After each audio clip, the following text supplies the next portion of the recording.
Non ci siamo dati nessun limite temporale, abbiamo detto che era un obiettivo di legislatura, mi risulta che questa legislatura finisca nel 2027. Le altre date che sento sono solo slogan per alzare l'attenzione o per giustificare qualcosa che non c'entra niente con il programma di governo. Il messaggio del numero uno regionale di Fratelli d'Italia arriva col sorriso, ma è una stilettata in piena regola e il destinatario leghista, fra i tanti, non è nemmeno così difficile da intuire. Soltanto 4 giorni fa, dal palco della festa della Lega a Cervia, il governatore Luca Zaia aveva fissato una precisa data come condizio sine qua non.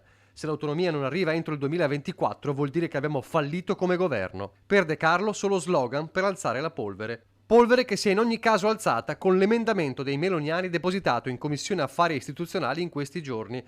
Emendamento che riscrive completamente l'articolo 3 del provvedimento sulla determinazione dei LEP, allungando i tempi già biblici del percorso a ostacoli.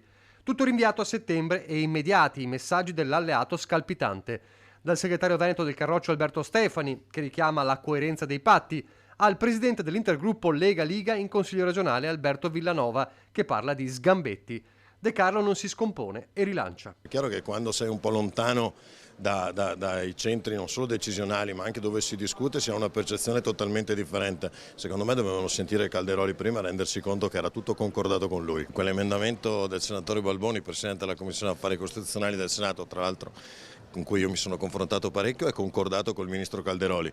Non vorrei che i leghisti debbano prendersela con Calderoli, in realtà non devono prendersela proprio con nessuno, è semplicemente un supplemento di attenzione, un rafforzare il Parlamento rispetto ad un tema così importante come l'autonomia che non vorremmo noi, ma neanche la Lega, vedere abbozzato sulla carta e poi non tradotto in pratica. Questo ci dà la certezza che due passaggi parlamentari sono meglio di un DPCM e che il Parlamento venga coinvolto come abbiamo detto dall'inizio. Insomma, l'aria che tira tra i due alleati è sempre la stessa, con dichiarazioni di intenti che poi puntualmente lasciano il campo a profonde tensioni sotterranee. In ballo c'è la partita della leadership del centrodestra per l'immediato futuro e non è poca cosa. Lo si intuisce anche quando il vertice regionale dei meloniani ribadisce un passaggio importante sull'autonomia. È entrata in Parlamento solo grazie ad un esecutivo a guida Meloni. Prima hanno partecipato a tanti esecutivi anche i miei colleghi della Lega, non mi risulta che sul tavolo sia mai arrivato nulla.